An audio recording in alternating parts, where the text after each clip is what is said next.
جرابوں پر مسح کرنا جائز ہے؟ سید ابو العلا مودودی کا سوال پر جواب۔ سوال: موضوع اور جرابوں پر مسح کے بار بڑھیے میں علماء میں اختلاف پایا جاتا ہے۔ میں آج کل تعلیم کے سلسلے میں سکاٹ لینڈ کے شمالی حصے میں مقیم ہوں۔ یہاں جاڑے کے موسم میں سخت سردی پڑتی ہے اور اونی جراب کا ہر وقت پہننا ناگزیر ہے۔ کیا ایسی جراب پر بھی مسح کیا جا سکتا ہے؟ براہ نوازش اپنی تحقیق احکام شریعت کی روشنی میں تحریر فرمائیں۔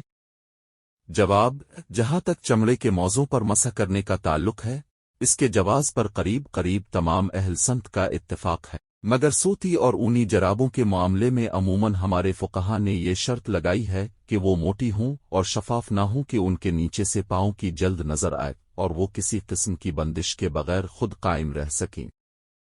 میں نے اپنی امکانی حد تک یہ تلاش کرنے کی کوشش کی کہ ان شرائط کا ماخذ کیا ہے، مگر سنت میں ایسی کوئی چیز نہ مل سکی۔ سنت سے جو کچھ ثابت ہے وہ یہ ہے کہ نبی صلی اللہ علیہ وسلم نے جرابوں اور جوتوں نون غنہ پر مسح فرمایا ہے۔ نسائی کے سوا کتب سنن میں اور مسند احمد میں مغرہ بن شعبہ کی روایت موجود ہے کہ نبی صلی اللہ علیہ وسلم نے وضو کیا اور مسح اویل الجوربین والنلن اپنی جرابوں اور جوتوں پر مسح فرمایا۔ ابو داؤد کا بیان ہے کہ حضرت علی، عبدہ بن مسعود، براق بن عازب، انس بن مالک، ابو امامہ، سہل بن سعد اور عمر بن حرس نے جرابوں نون غنہ پر مسح کیا ہے۔ نیز حضرت عمر اور ابن عباس رضی اللہ عنہما سے بھی یہ فعل مروی ہے،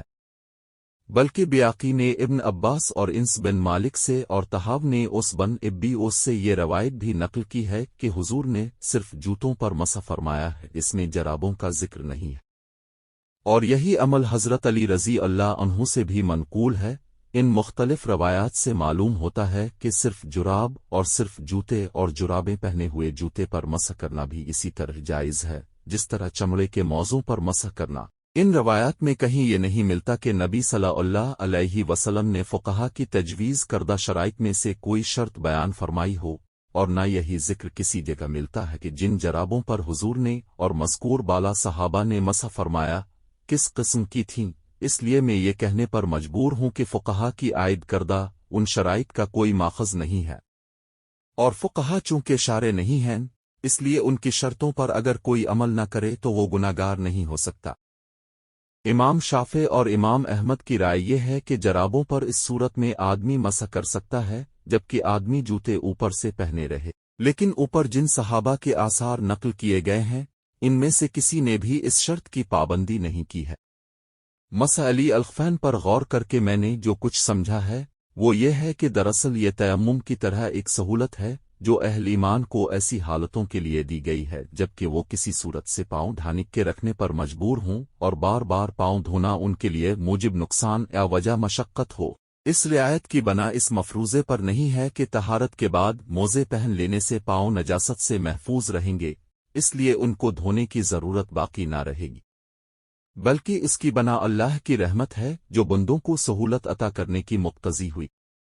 لہذا ہر وہ چیز جو سردی سے آراستے کے گرد و غبار سے بچنے کے لیے یا پاؤں کے کسی زخم کی حفاظت کے لیے آدمی پہنے اور جس کے بار بار اتارنے اور پھر پہننے میں آدمی کو زحمت ہو، اس پر مسح کیا جا سکتا ہے، خواہ وہ اونی جراب ہو یا سوتی، چمڑے کا جوتا ہو یا کرمچ کا، یا کوئی کپڑا ہی ہو جو پاؤں پر لپیٹ کر باندھ لیا گیا ہو۔